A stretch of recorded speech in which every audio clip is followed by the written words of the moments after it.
नमस्कार, आप देख रहे हैं प्रदेश का नंबर 1 और सबसे भरोसेमंद news channel India news Haryana. मैं हूं आपके साथ में ऋतु तोमर। फरीदाबाद मेट्रो में आपका स्वागत है। आपको दिखाते हैं फरीदाबाद की हर तमाम बड़ी और आपसे सरोकार रखने वाली खबर।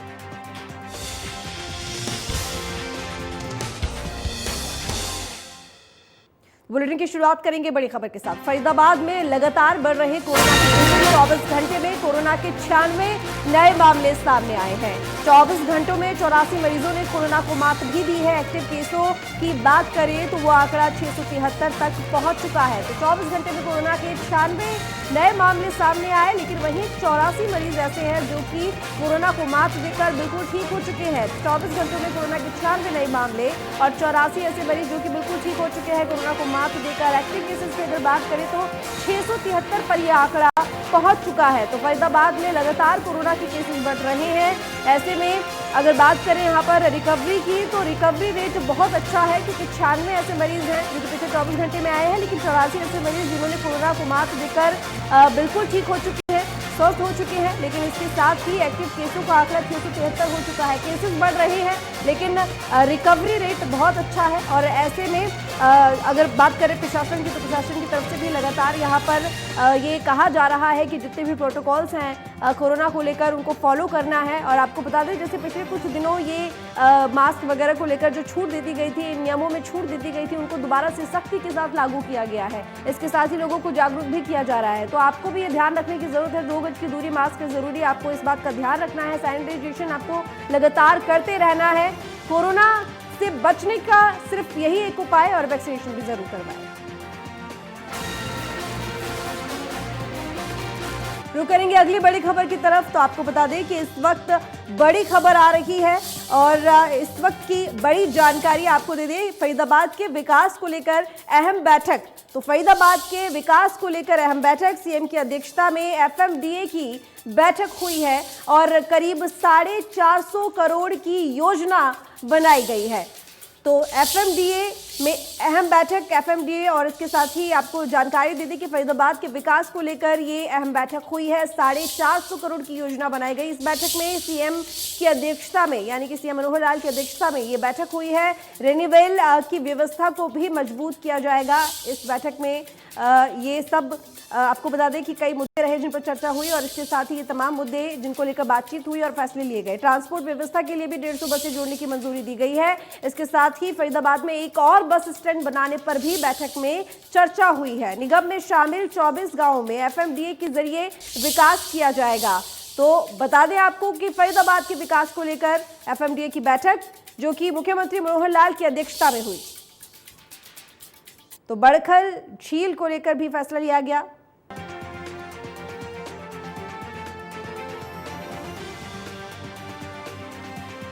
अभी एफएमडीए की हमारी ये मीटिंग वैसे तो 3 महीने बाद होनी चाहिए, लेकिन पिछले दिनों कोविड और ये सब चीज़ें होने के कारण से कुछ देरी से शुरू हुई। आज तीसरी मीटिंग एफएमडीए की थी। जो पहले की 2 मीटिंग थी उसमें स्ट्रक्चरल चीज़ें होती थी, लेकिन आज इस मीटिंग में हमने कुछ विकास के कामों की योजना बनाई है। लगभग 450 करोड़ रुपए की योजना सब बनी है, और इस साल का बजट वो भी उसमें पास किया गया है। और उसमें भी जो डिमांड रखी गई है एफएमडीए के जो रिसीट्स का, या जहाँ से उनको पैसे आने हैं, वो भी अलग अलग विभागों का, चाहे म्यूनसिपैलिटी देगी, या ईडीसी है, आईडीसी है, स्टैम्प ड्यूटी है, अथवा सरकारी जो भी कुछ ग्रांट उनको मिलनी है, उसकी प्लान सारी बना दी गई है। लगभग 586 करोड़ रुपया नए वर्ष का जो बजट बना है वो उपलब्ध कराया जाएगा। फरीदाबाद चूँकि विस्तार बहुत हो रहा है, आबादी बढ़ रही है, उसी नाते से इंफ्रास्ट्रक्चर की जो चीज़ें हैं उनको बढ़ाने का भी दबाव यहाँ बना है। खास करके सबसे पहली आवश्यकता होती है पानी की। तो पानी जैसे जैसे आवश्यकता पड़ रही है, वैसे वैसे 2041 तक की प्लान वो सारी एफएमडीए ने बनाई है। धीरे धीरे उसका इंफ्रास्ट्रक्चर, पानी कहाँ से आएगा। अभी तो बोरवेल से नीचे से पानी लिया जाता है, तो बोरवेल से पानी, अथवा जो ये है रेन्यूएबल, तो रेन्यूएबल से व्यवस्था जो है उसको मजबूत किया जाएगा। और एसटीपीज़ की जो व्यवस्था आगे बढ़ रही है, लगभग 300 MLD का व्यवस्थाएं जो सारी बनी हैं, उसमें बड़खल झील में भी पानी डाला जाएगा। इंडस्ट्री को भी ये जो ट्रीटेड वाटर है वो सप्लाई किया जाएगा।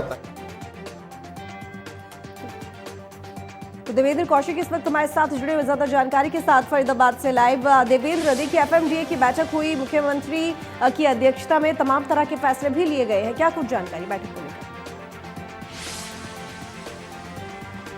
बिल्कुल ऋतु, देखिए एफएमडीए की आज ये तीसरी बैठक थी। हालांकि 10 महीने बाद ये बैठक हुई है। 17 जुलाई 2021 को बैठक हुई थी, उसके बाद में आज ये तीसरी बैठक हुई है। और इसमें अगर बात करें एजेंडा की तो 14 पॉइंट ऐसे रखे गए थे जिन पर चर्चा की गई है, लेकिन सबसे महत्वपूर्ण जो चर्चा हुई है वो पानी को लेकर हुई है। मुख्यमंत्री की तरफ से 300 mld पानी के लिए अधिकारियों को आदेश दे दिए गए हैं। लेकिन इसके साथ साथ अगर बात करें तो पहला जो मुद्दा था वो पिछली जो दूसरी बैठक हुई थी उसके रिव्यू को लेकर था। उसके बाद में लेकिन 476 करोड़ रुपए के काम चलने की बात जो सीईओ हैं एफएमडीए के सुधीर राजपाल, उनकी तरफ से बताया गया था। लेकिन मुख्यमंत्री ने उनसे पूछा था कि आखिर ये जो रेवेन्यू है 476 करोड़ का आप लाएंगे कहां से।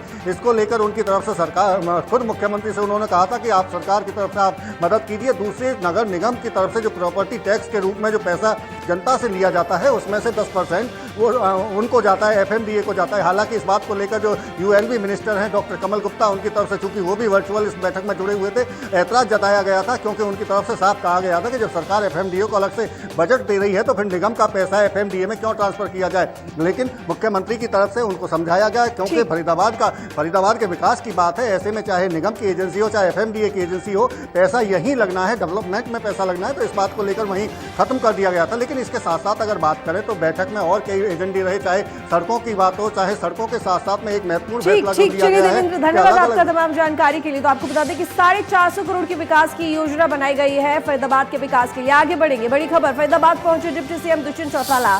डिप्टी सीएम ने CMIE के डाटा पर सवाल उठाया है। प्रदेश को 3 साल से बेरोजगारी में नंबर 1 दिखा रही है एजेंसी, और एजेंसी के पास डाटा इकट्ठा करने का क्या है सोर्स। हरियाणा में लगातार निवेश आ रहा है। डिप्टी सीएम ने ये तमाम बातें कही हैं कि पलवल में मदर इंडस्ट्री को लेकर देख रहे हैं जमीन, पंचगांव योजना के तहत लगाएंगे मदर इंडस्ट्री। तो डिप्टी सीएम ने यहाँ पर CMEI के डाटा को लेकर सवाल उठाए हैं। उन्होंने कहा है कि लगातार बेरोजगारी को लेकर जिस तरीके से हरियाणा का नाम आगे आ रहा है, आखिर डाटा को लेकर सोर्स क्या है। तो फरीदाबाद पहुंचे डिप्टी सीएम दुष्यंत चौटाला, और इसके साथ ही उन्होंने कई तरह के सवाल भी यहाँ पर CMEI के डाटा को लेकर उठाए हैं। तो बता दें आपको कि CMIE के डाटा पर सवाल उठाए डिप्टी सीएम दुष्यंत चौटाला ने। उन्होंने कहा कि प्रदेश को बेरोजगारी में जिस तरीके से नंबर 1 दिखा रही है एजेंसी, आखिर हरियाणा को 3 साल से नंबर 1 पर क्यों दिखाया जा रहा है, क्या डाटा है, क्या सोर्स है नंबर 1 पर दिखाने का, किस तरीके से आखिर वो इस बात के नतीजे पर पहुंचती है कि हरियाणा नंबर 1 है बेरोजगारी पर। तो फरीदाबाद पहुंचे डिप्टी सीएम से हमारे संवाददाता देवेंद्र कौशिक का एक खास बातचीत की है, देखिए रिपोर्ट। प्रदेश के उप मुख्यमंत्री दुष्यंत चौटाला अचानक फरीदाबाद पहुंचे हैं, उनसे बात कर लेते हैं। सर, अचानक दौरा फरीदाबाद का पहुंचे हैं, फरीदाबाद क्या वजह रही, क्या कारण रहे हैं? आज हमारी मीटिंगें थी डिपार्टमेंट्स की भी अलग अलग लेवल पर, और यहाँ सीएम साहब की भी एफएमडीए की बैठक, तो हमने दोनों ने साथ जाना था चंडीगढ़, इसलिए गुड़गांव से मैं आया। सर, CMIE एक एजेंसी है, उसकी तरफ से एक आंकड़ा जारी किया गया कि हरियाणा बेरोजगारी में नंबर 1 है। क्या आप उन आंकड़ों पर विश्वास करते हैं क्या सर?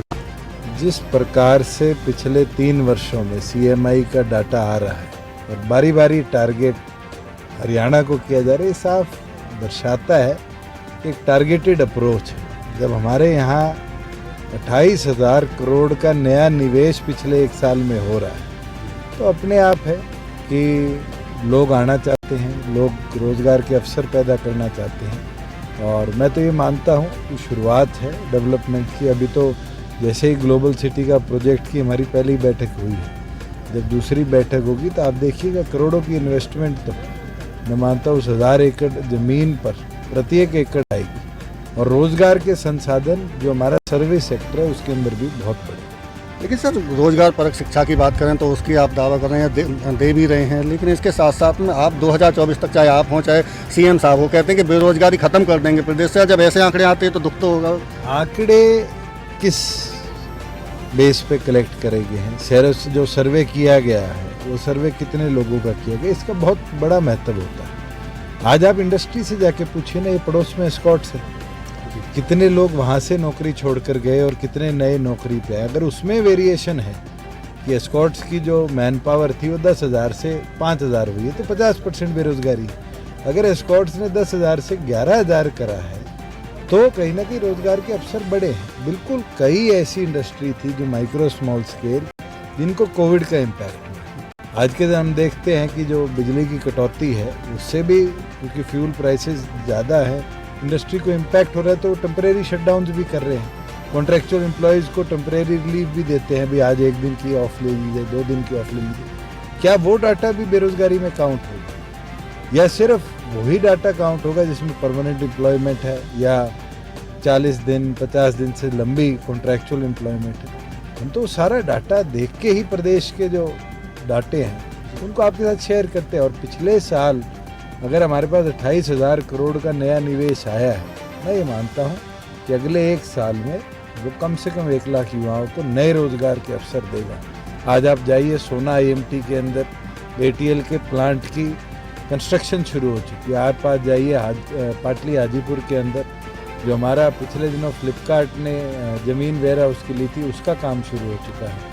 मारुति के साथ पेपर वर्क कंप्लीट हो चुका है, मारुति भी अपना कार्य शुरू करेगी। इसी तरह सीग्रम पेंट्स जो आ रहा है पानीपत के अंदर, वो भी अपना काम शुरू करेगी। मैं ये मानता हूँ कि हरियाणा लैंड ऑफ अपॉर्चुनिटीज़ है, और पिछले 2 दशकों में किसी की सरकार रही हो, हरियाणा ने ब्लूम किया है, और आगे भी ऐसी अपॉर्चुनिटी हम व्यापारियों को भी देंगे कि वो आएँ और यहाँ रोजगार के अवसर पैदा करें। सर, एक सवाल मदर इंडस्ट्री को लेकर है। फरीदाबाद बहुत लंबे समय से मांग रही है यहाँ की, कोई मदर इंडस्ट्री आए, इस पर कोई काम कर रही है सरकार? देखिए, फरीदाबाद के साथ पलवल के अंदर जरूर हमने 2-4 जगह देखी है, क्योंकि फरीदाबाद तो अब लैंड सरप्लस रहा नहीं, तो हमें कहीं ना कहीं जो हमारे पंचगांव योजना लेकर आ रहे हैं, उसके अंदर जो सिटी ऑफ ड्रीम्स बनेगा पलवल और फरीदाबाद के बीच में, उसमें जरूर ये अपॉर्चुनिटी मिलेगी। सर, एक सवाल कांग्रेस से जुड़ा हुआ है। नए कप्तान मिल गए हैं प्रदेश के, कैसे देखते हैं आप? तो शुरुआत है, और मैं ये मानता हूँ शुरुआत होते ही, चाहे वो कुलदीप बिश्नोई का बयान हो, रणदीप सुरजेवाला का बयान हो, ये अपने आप में दर्शा रहा है कि आपसी मनभेद मतभेद हैं। कितने दिन चलेंगे, किस हालात में चलेंगे, तो आने वाले समय में आपके और मेरे आगे होगा। गठबंधन, मैं ये मानता हूँ कि कप्तान बदलने से टीम अच्छी कितनी होती है, ये हमने कांग्रेस के अंदर देखा है। और पंजाब में कप्तान बदला, और क्या हालात कांग्रेस की हुई। अभी हिमाचल में कप्तान बदला है, क्या हालात होंगी ये तो आपको हिमाचल ही बता दें। लेकिन विपक्ष आपके समक्ष कार्यक्रम अभी फरीदाबाद में हुआ था, उसे सफल एक आयोजन बताया जा रहा है जिस तरह से, और वहाँ से एक चुनौती दी गई है गठबंधन को, आपके JJP और BJP की सरकार को। ये अगलों ने अपनी पॉलिटिकल स्ट्रेंथ दिखाई है, कितने दिन तक और कितने क्षेत्र में दिखाते रहेंगे वो देखने की बात है। बिल्कुल, ये थे हमारे साथ में डिप्टी CM दुष्यंत चौटाला, जिनका साफ तौर से कहना है कि जो CMI का जो डाटा है वो किस आधार पर उनको एकत्र किया जाता है, ये देखने वाली बात होगी। इसके साथ साथ में कांग्रेस के नए कप्तान बदलने को लेकर भी उनका कहना है कि अभी नए कप्तान बदले हैं, आने वाले दिनों में जिस तरह से हिमाचल में हाल हुआ, पंजाब में हुआ, उसके बाद में देखना होगा कि हरियाणा में किस तरह से कांग्रेस आगे बढ़ती है। फरीदाबाद से देवेंद्र कौशिक, इंडिया न्यूज़। मुख्यमंत्री मनोहर लाल आज फरीदाबाद के दौरे पर हैं, जहां CM पनहेड़ा खुर्द गांव में एक धार्मिक आयोजन में शामिल हुए। पनहेड़ा खुर्द गांव में पहुंचकर CM मनोहर लाल खड़े श्री बाबा अवधूत नाथ से मिले और मंदिर में माथा टेका। इस दौरान केंद्रीय मंत्री कृष्णपाल गुर्जर, कैबिनेट मंत्री मूलचंद शर्मा, विधायक नयनपाल रावत, विधायक राजेश नागर भी CM के साथ मौजूद रहे।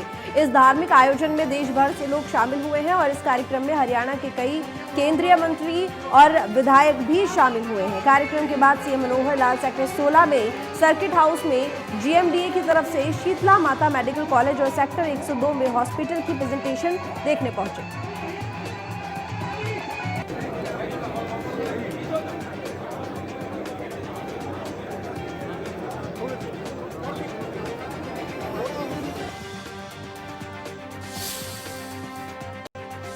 तो बल्लभगढ़ के खंड विकास एवं पंचायत अधिकारी पर भ्रष्टाचार के आरोप लगे हैं, और ये आरोप चंदावली गांव के सरपंच के पिता और ठेकेदार ने लगाए हैं। इसको लेकर उन्होंने मुख्यमंत्री समेत अन्य अधिकारियों से भी शिकायत की है। दरअसल चंदावली गांव में डिजिटल पार्क बनाया गया था, जिसमें ठेकेदार ने काम किया था। ठेकेदार का आरोप है कि काम पूरा करने के बाद भी उनके बिलों को रोक दिया गया और तरह तरह खामियां निकाल दी, और इसके साथ ही पेमेंट के एवज में BDPPO ने उनसे रिश्वत भी मांगी। वहीं ग्रामीणों ने इस मामले की जांच विजिलेंस से कराने की भी मांग की है।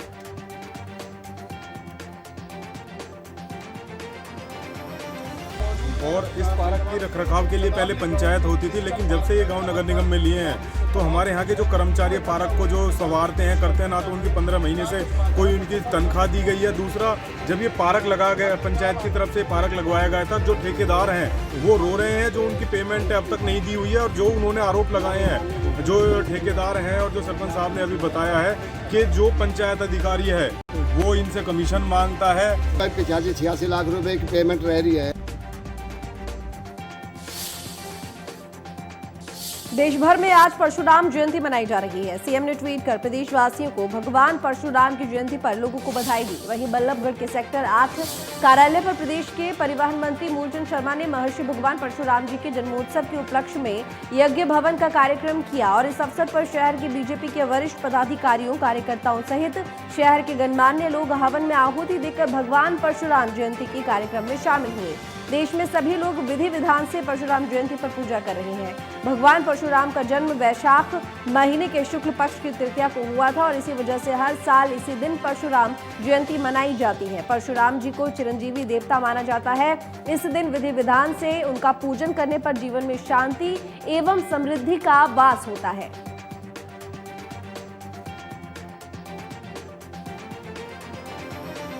देना चाहेंगे प्रदेश? आज अक्षय तृतीया है और अक्षय कभी खत्म नहीं होता, ऐसा भगवान परशुराम जी की जयंती, भगवान परशुराम जी की जयंती है और हमने पूजन के साथ, कामनाओं के साथ सबके लिए शुभ हो, मंगल हो, उनका आशीर्वाद हम सब पे बना रहे और सभी लोगों को।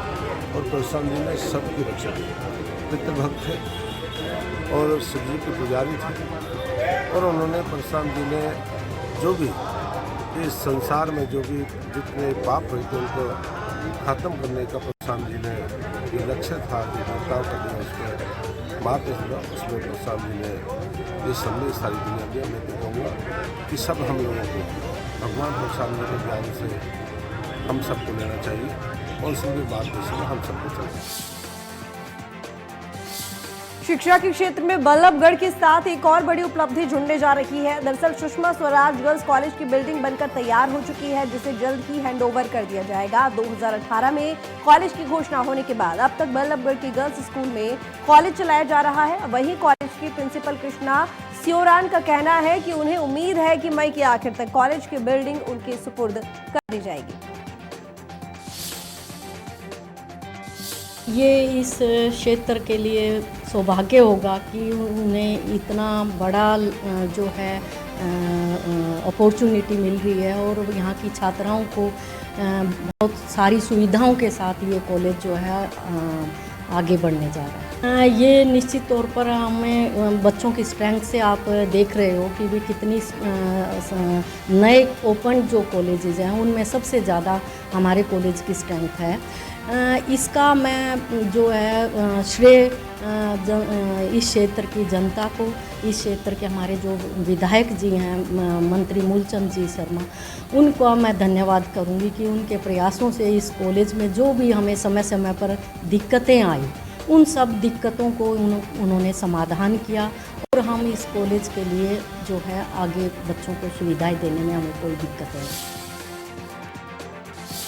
फरीदाबाद में कोर्ट परिसर में सफाई का काम करने वाले कर्मचारियों को नौकरी से निकाल दिया गया है। सफाई कर्मचारियों का आरोप है कि बिना किसी सूचना और बिना किसी नोटिस के उन्हें काम से निकाला गया है। सफाई कर्मियों ने बताया कि 30 अप्रैल को कॉन्ट्रैक्ट खत्म हुआ है और अगले दिन रिन्यू होना था। जब वे लोग अपने काम पर आए तो उन्हें पता चला कि सभी को निकाल दिया गया है और नए लोगों को काम पर रखा गया है।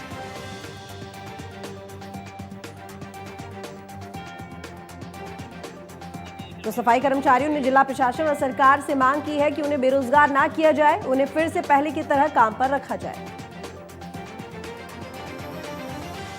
देखो भैया, नोटिस वोटिस तो कोई मिला नहीं है, ना हमें किसी ने पहले बताया है।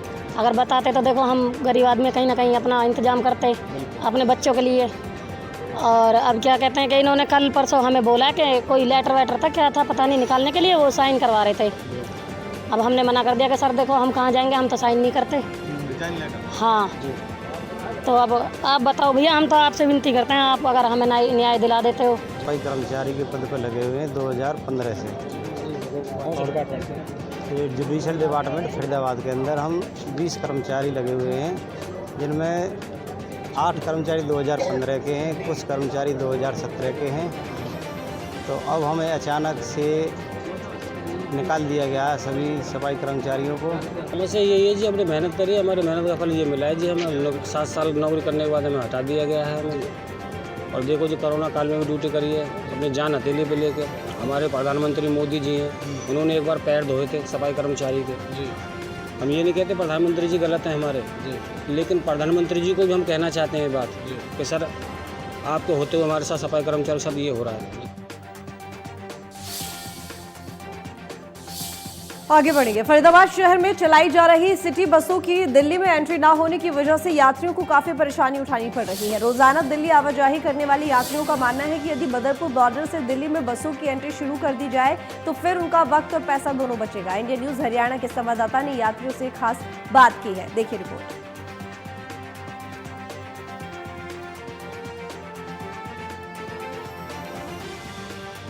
फरीदाबाद में चलाई जा रही सिटी बस पूरे शहर में तो घूम रही हैं, लेकिन इसके फेरे दिल्ली तक नहीं हैं। इस बसों को बदरपुर बॉर्डर से ही वापस भेज दिया जाता है। ऐसे में जो दिल्ली जाने वाली सवारी हैं उनके लिए मुश्किल होता है, उन्हें वहीं उतार कर वापस बसें तो आ जाती हैं, लेकिन सवारियों की डिमांड रहती है कि अगर दिल्ली तक इनको ले जाया जाए तो उन्हें राहत मिल सकती है, क्योंकि गुरुग्राम में भी इसी तरह की बसें चल रही हैं, लेकिन उन्हें के फेरे दिल्ली तक हैं। आप समझ सकते हैं कि जो लोगों की परेशानी है वो कहीं ना कहीं बढ़ती हुई दिखाई दे रही है, क्योंकि दिल्ली काम करने वाले लोगों को अगर बदरपुर बॉर्डर पर उतरना होता है तो एक बड़ी मुश्किल हालात, उन्हें वहाँ से दूसरी बस पकड़नी पड़ेगी। इस तरह के कुछ हालात रहते हैं। बात क्या नाम है आपका? पंकज मिश्रा। पंकज जी, ये आप बस चलाते हैं, क्या बदरपुर बॉर्डर से आगे भी ले जाते हैं? जी नहीं, बदरपुर बॉर्डर पे ही हमारा है, उसके बाद हम रिटर्न बल्लभगढ़ आते हैं। तो क्या सवारी आपसे बोलती हैं कि दिल्ली के लिए जाना है उन्हें? हाँ जी, सवारियाँ बोलती हैं उनको सुविधा चाहिए आगे के लिए, पर हमारा बल्लभगढ़ बॉर्डर तक ही होता है। तो क्या कोई ऐसी मंजूरी या परमिशन नहीं है कि आप दिल्ली में एंट्री कर सकें और सवारियों को दिल्ली अगर जहाँ जाना हो वहाँ तक? आगे मंजूरी नहीं है।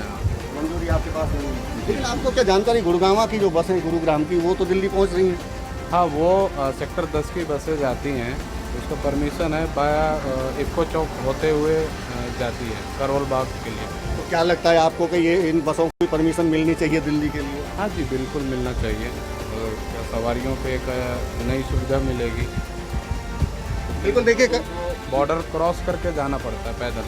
बिल्कुल, देखिए बड़ी समस्या यही है कि अगर बदरपुर बॉर्डर तक ये बसें जाती हैं तो अगर किसी सवारी को दिल्ली जाना हो तो उसको वहाँ से बदरपुर बॉर्डर पर पैदल जाना पड़ेगा। उसके बाद में दूसरी बस पकड़कर वो अपने दिल्ली या आगे जाने के लिए गंतव्य की तरफ बढ़ेंगे। और आप साफ तौर से ये देख सकते हैं जो तमाम सवारी बैठी हैं, कहीं उनमें से काफ़ी सवारी दिल्ली जाना चाहती हैं, लेकिन इन तमाम सवारियों को दिल्ली बदरपुर बॉर्डर पर ही उतार दिया जाता है और वहाँ से ऐसी भीषण गर्मी में उन्हें पैदल चलकर आगे जाना होता है और वहाँ से उन्हें दूसरी बस पकड़नी होती है। ऐसे में अब ये ज़रूरत महसूस सवारियों को भी होने लगी है कि जो सिटी बस फरीदाबाद से चलती हैं वो दिल्ली तक ले जाई जाए, जिस तरह से गुरुग्राम की बसें दिल्ली तक पहुँचती हैं।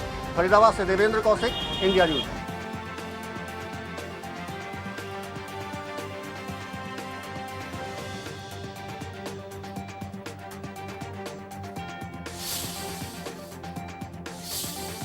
तो फिलहाल फरीदाबाद मेट्रो में इतना ही। बाकी तमाम बड़ी खबरों के लिए देखते रहिए इंडिया न्यूज हरियाणा।